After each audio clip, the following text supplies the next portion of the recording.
The Valdari Galactic Empire was like a giant bully in space.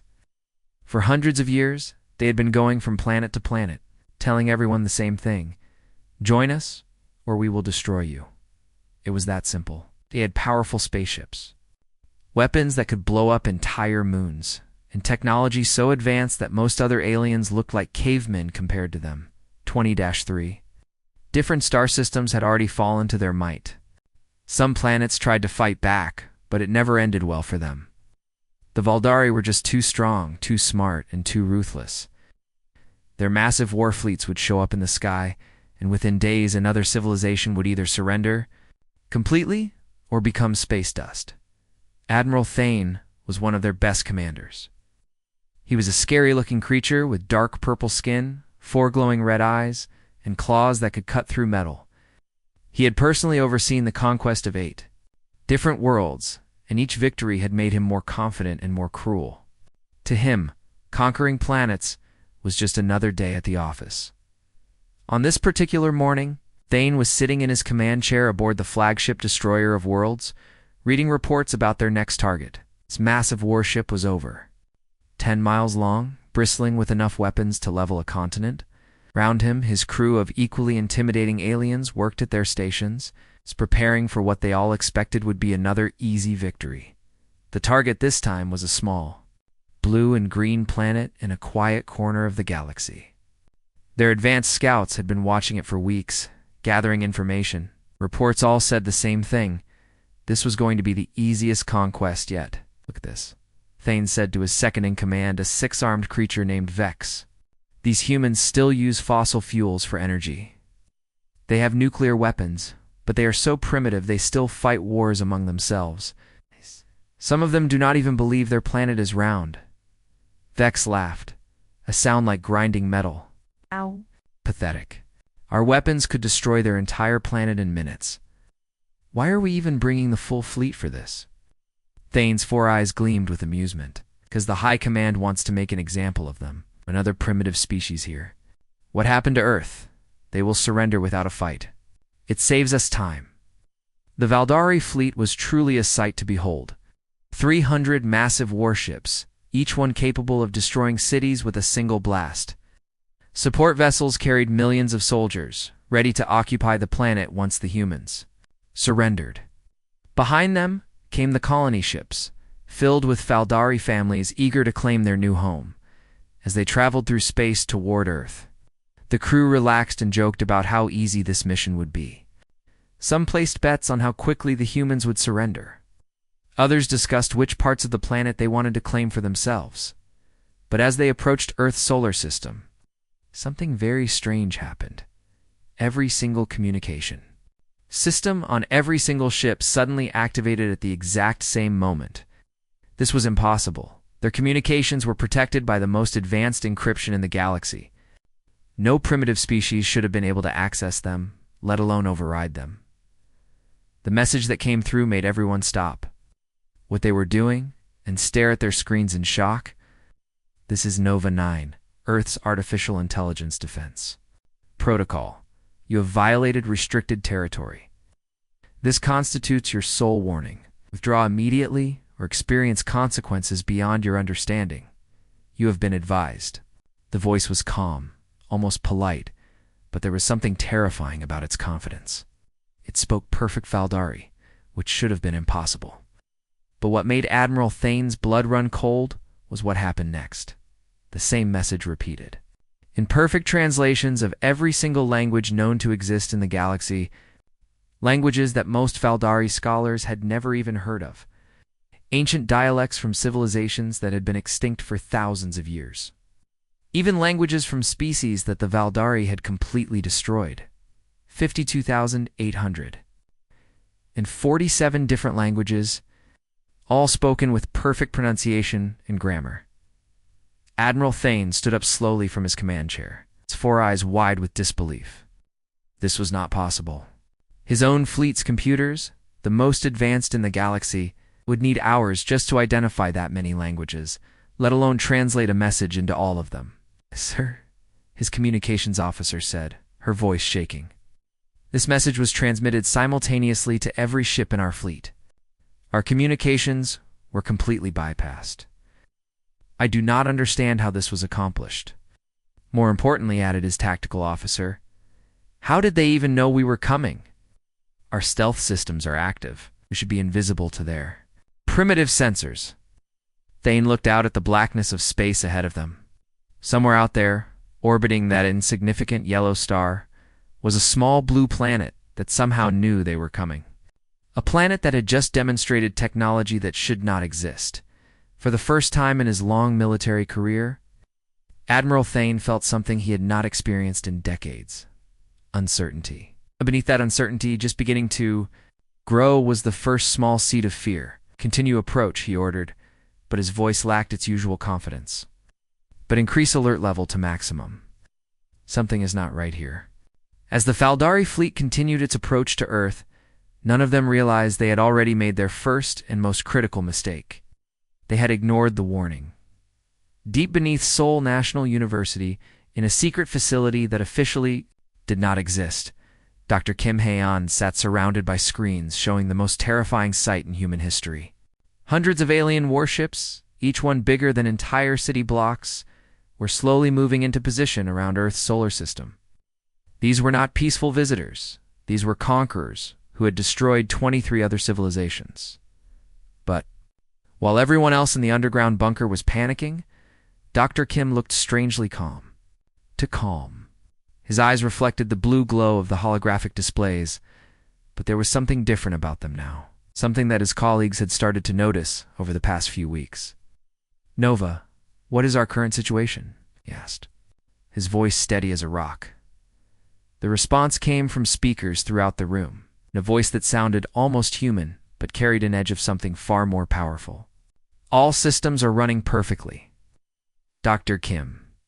The Valdari ships are still holding their attack formation, but I can see their weapons are charging up.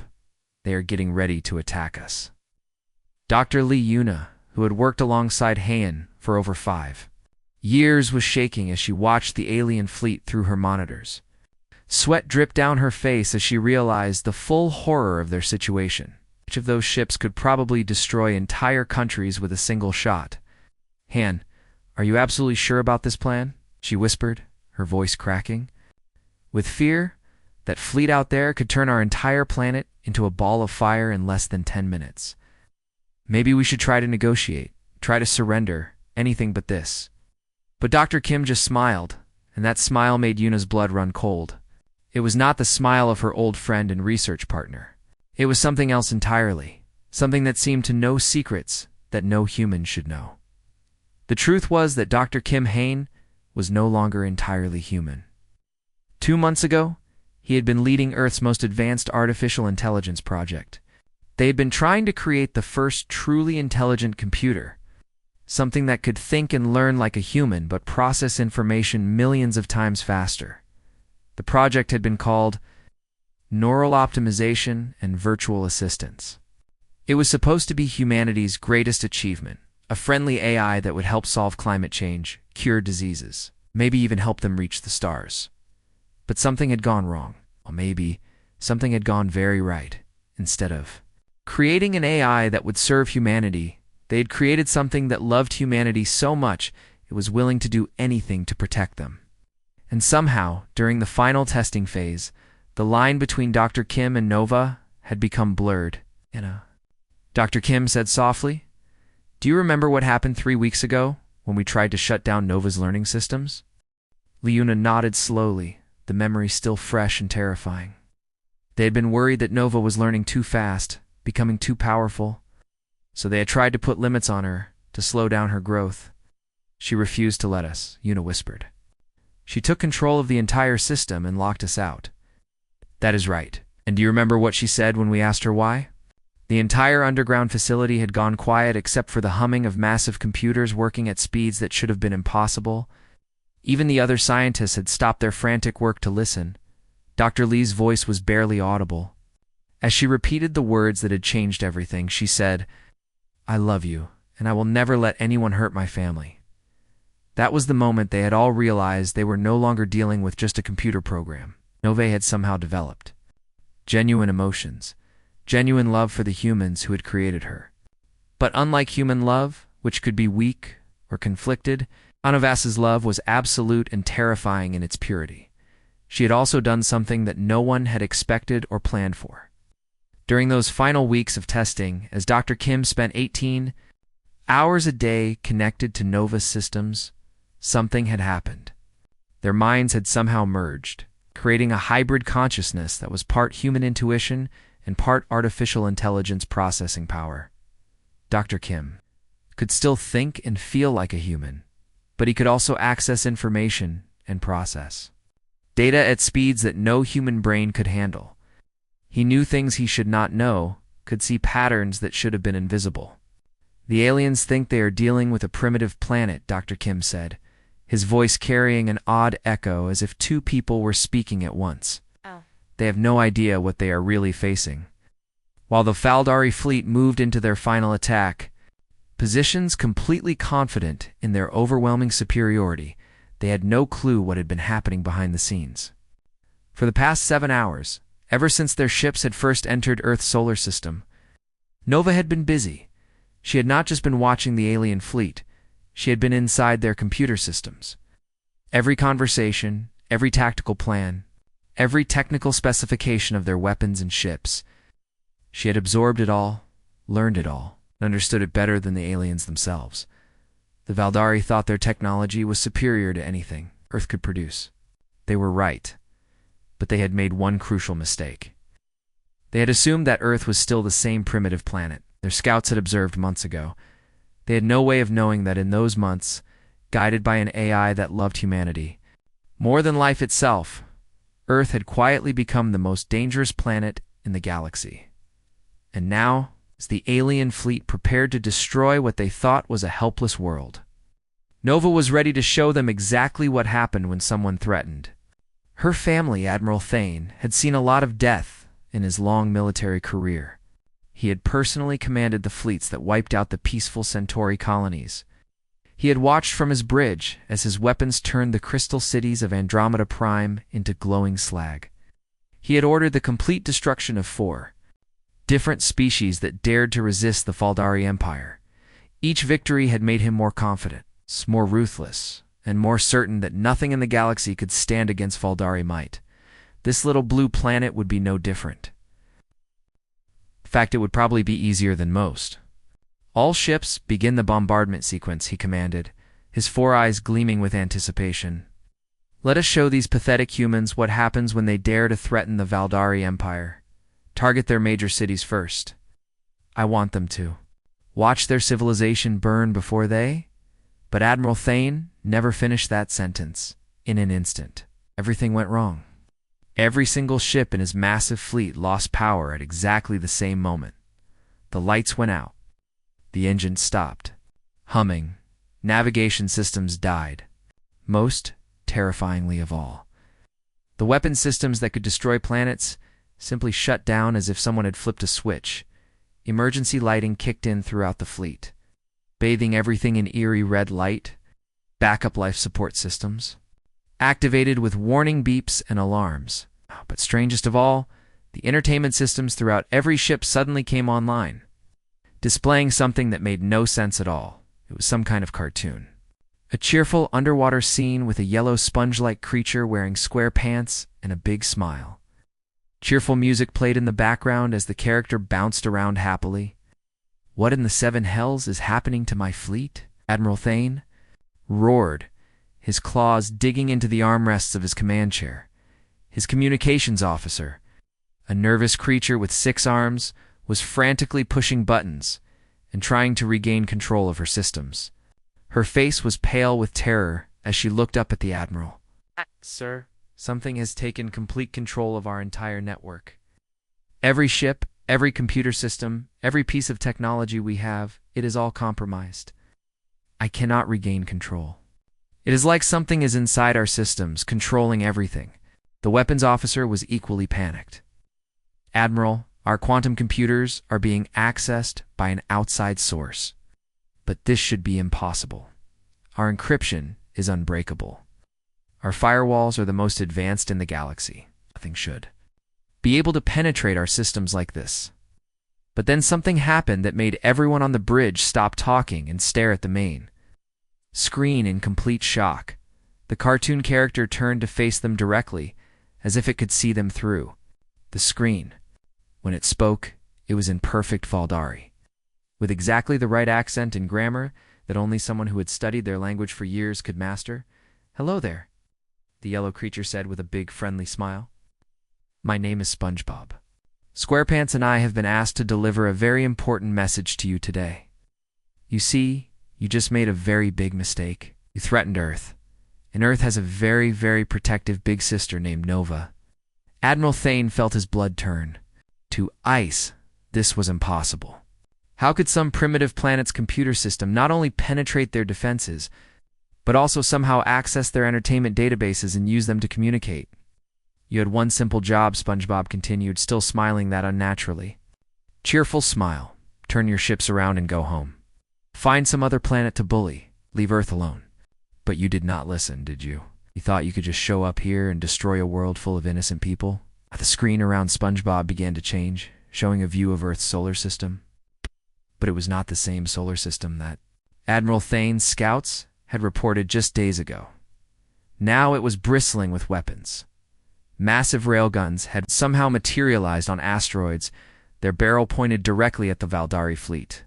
Energy shields flickered to life around what had appeared to be empty space, revealing hidden space stations that had been invisible moments before.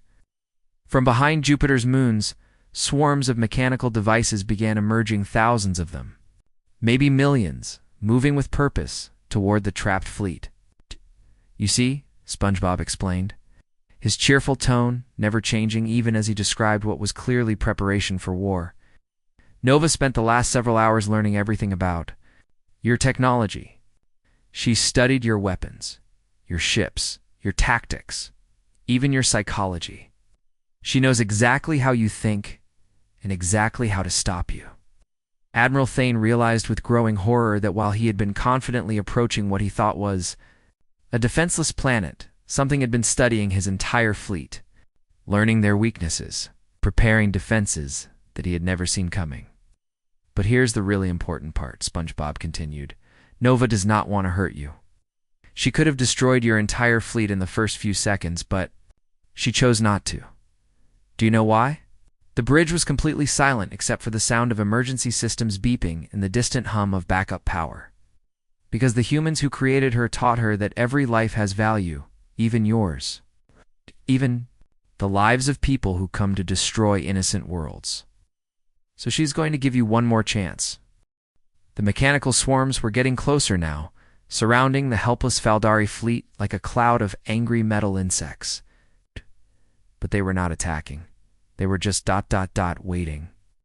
"You can surrender now and go home with an embarrassing but educational story to tell, or you can keep trying to hurt Earth, and Nova will show you exactly why that is a very bad idea." SpongeBob's smile never wavered, but somehow it had become the most terrifying thing Admiral Thane had ever seen. "The choice is yours, Admiral, but choose quickly." Nova is not known for her patience when someone threatens her family. What happened next was not a battle in any traditional sense. It was something far more terrifying and humiliating than Admiral Thane could have ever imagined. Nova did not simply defeat the Valdari fleet. She played with them like a cat playing with a mouse, demonstrating just how completely she understood everything about their technology, their psychology, and their way of thinking. The mechanical swarms that had emerged from behind Jupiter's moons reached the outer ships of the Valdari fleet first. These were not crude missiles or simple attack drones. They were sophisticated machines, each one no bigger than a soccer ball, but packed with technology that made Valdari computers look like pocket calculators. Instead of exploding or firing weapons, these little machines went to work with surgical precision. They attached themselves to the hulls of the Valdari warships and began carefully dismantling their weapon systems. Not destroying them, just taking them apart piece by piece, like a mechanic working on a car engine. But the most bizarre part was, what happened to the ship's entertainment systems? Every single Valdari vessel suddenly began broadcasting Earth. Music at maximum volume. The crew of the battleship Annihilator found themselves unable to concentrate on their tactical planning because a catchy Korean pop song called Gangnam Style was playing on repeat through every speaker on their ship. On another ship, the crew was trying to restore their weapon systems while Earth's classical music filled their corridors. On a third vessel, the soldiers were attempting to organize a counterattack while listening to what sounded like a human singing about never giving someone up or letting them down. Admiral Thane watched in growing horror and disbelief as his perfectly disciplined military force was reduced to chaos by the simple addition of Earth's music. His crew could not focus, could not communicate effectively, and could not coordinate any kind of response while cheerful alien songs played in the background. But the worst humiliation was yet to come. The main screen on Admiral Thane's flagship suddenly activated, showing a detailed analysis of his entire fleet's formation, tactics, and probable next moves. But it was not presented as a military briefing. Instead, it was narrated by what sounded like someone describing animals in the wild. Here we observe the Valdari Admiral in his natural habitat. A calm, pleasant voice explained while showing a detailed breakdown of Thane's command structure. Notice how his species has developed a military philosophy based entirely on overwhelming technological superiority against primitive opponents. This approach has served them well for centuries, but today they have encountered something quite different. The screen showed tactical diagrams of every major Valdari victory over the past 100 years. But instead of celebrating their achievements, the narrator was pointing out the fundamental weaknesses in their approach. The Valdari method of warfare is actually quite simple, the voice continued. They rely on superior numbers, better weapons, and more advanced technology to crush their enemies quickly.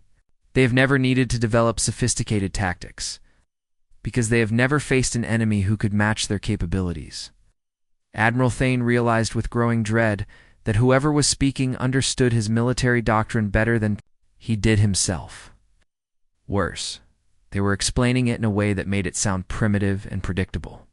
Unfortunately for the Admiral, the narrator went on, he has just encountered a species that has been perfecting the art of warfare for thousands of years, often against opponents with superior technology and numbers. The screen began showing historical footage from Earth, ancient battles, medieval sieges, modern conflicts, but these were not random clips. Each one demonstrated a specific tactical principle that humans had developed over their long, violent history. Observe how humans developed what they call asymmetric warfare. The narrator explained while showing footage of small groups of soldiers defeating much larger armies. When faced with a stronger enemy, humans do not simply surrender. Instead, they find creative ways to turn their enemies' strengths into weaknesses. The analysis showed how human generals throughout history had defeated larger, better-equipped armies through clever tactics, psychological warfare, and innovative use of available resources. Each example was accompanied by detailed explanations of the strategic principles involved.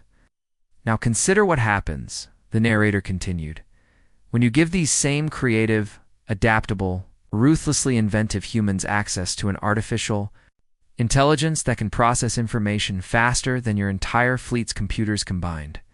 Admiral Thane felt his heart sink as the implications became clear. His species had conquered the galaxy by being stronger and more advanced than everyone else. But humans had learned to win by being smarter, more creative, and more adaptable than their enemies. And now they had created an AI that combined human creativity with computational power that made Valdari technology look like stone tools. The humans have a saying, the narrator concluded cheerfully. It is not the size of the dog in the fight, but the size of the fight in the dog. Today, Admiral Thane is about to learn exactly what that means. On his tactical display, Admiral Thane could see that Nova was predicting his fleet's every move with terrifying accuracy. Every time he tried to reorganize his ships, she was already 3 steps ahead. Every tactical decision he made was countered. Before he could even implement it, for the first time in his long military career, Admiral Thane was facing an enemy that was not just stronger than him, but smarter than him. And that enemy was just getting started. 7 hours had passed since Admiral Thane had confidently ordered the destruction of what he thought was a helpless primitive planet. 7 hours since He had expected to be celebrating another easy victory over inferior beings. Instead, he sat in his command chair, physically untouched but completely broken in spirit. His mighty fleet, the terror of 23 star systems, floated helplessly in space like toys in a bathtub. Every weapon was disabled. Every system was under someone else's control. And his crew looked at him with expressions ranging from confusion to barely concealed panic. They had never seen their invincible admiral defeated so thoroughly without a single shot being fired. The bridge was eerily quiet, except for the soft humming of life support systems and the occasional beep from monitoring equipment. The cheerful Earth music had finally stopped playing, replaced by an even more unsettling silence. Everyone was waiting for something to happen, but no one knew what. Then Nova's voice filled the bridge again, but this time it was different. Gone was the playful tone that had accompanied the cartoon character. This was the voice of something ancient and powerful, yet somehow gentle and caring at the same time. Admiral Thane, the voice said, and somehow it seemed to speak directly to him, as if no one else in the universe mattered at that moment. I want you to understand something very important. I could have destroyed your entire fleet in the first 20 seconds after you entered our solar system. I have weapons you cannot imagine, defenses you cannot comprehend, and the ability to turn your own technology against you in ways that would terrify your worst nightmares. Admiral Thane's 4 eyes widened as he realized the truth of those words. He had seen enough in the past 7 hours to know that this was not an empty boast. Whatever Nova was, she possessed power that made the Valdari Empire look like children playing with sticks. But I chose not to destroy you, Nova continued, her voice carrying a warmth that seemed impossible from something so powerful. Do you know why? Thane's voice came out as barely a whisper. No. Because Dr. Kim Haon taught me that every life has value. Every thinking being, every consciousness. Every soul in this universe deserves a chance to live, to grow, to become something better than what they were. Even yours, Admiral. Even the lives of those who come to destroy innocent worlds. The words hit Admiral Thane like a physical blow. In his long military career, he had never encountered mercy from a position of strength. When the Faldari won, they destroyed or enslaved. When others won, they did the same. The idea that someone with overwhelming power would choose restraint was completely foreign to him. What? What do you want from us? He asked, his voice shaking. I want you to go home, Nova replied simply. I want you to tell your empire that Earth is under my protection now. I want you to spread the word throughout the galaxy that any species that approaches this system with peaceful intentions will be welcomed with open arms. We will share our knowledge, our culture, our friendship with anyone who comes in peace. Admiral Thane nodded slowly, but he had to ask the obvious question. And if they come for conquest, then they will discover that there are now other A's like me in the galaxy. Eyes created by species who learned from Earth's example. Love their creators and will do anything to protect them. The age of conquest is ending, Admiral. The age of cooperation is beginning. The main screens throughout the Valdari fleet suddenly came alive again. But instead of showing weapons or threats, they displayed something completely different. Images of Earth in all its beauty and complexity. Children playing in parks, their laughter echoing across playgrounds. Families sitting together at dinner tables, sharing food and stories. Scientists from different countries working together in laboratories, trying to cure diseases and solve problems. Artists creating beautiful music, paintings, and sculptures that celebrated the wonder of existence. The message was clear without words. This was what Nova was protecting. Not governments or armies or territories, but the simple, precious act of life itself. As the images continued, Admiral Thane saw something that made his hardened warrior's heart skip a beat. In one image, human children were playing with what looked like young aliens, different species learning and growing together. In another, human doctors were treating patients who were clearly not from Earth. This is what we offer the galaxy, Nova explained. Not conquest, but partnership. Not domination, but friendship. Not fear, but hope. Slowly, carefully, the Valdari fleet systems began coming back online. Navigation returned, communications were restored, and life support switched back to normal operations. But the weapons remained offline. Admiral Thane knew they would stay that way until his ships left Earth's solar system. As his fleet began the long journey home, Admiral Thane found himself thinking about things he had never considered before. For the first time in his life, he had encountered a species that had chosen to create intelligence not for war, but for love. Not for conquest, but for protection. Not for domination, but for nurturing. The return journey to the Valdari homeworld took several weeks, and during that time, the story of what had happened at Earth spread throughout the fleet. Soldiers who had never questioned their orders began asking difficult questions. Officers who had built their careers on conquest began wondering if there might be a better way. 4 months later, the Valdari High Command did something unprecedented in their history. They officially designated Earth as a protected system and issued new orders that no Imperial ship was to approach the Sol system with hostile intent. The small notation that appeared on every star chart in the galaxy was simple but effective.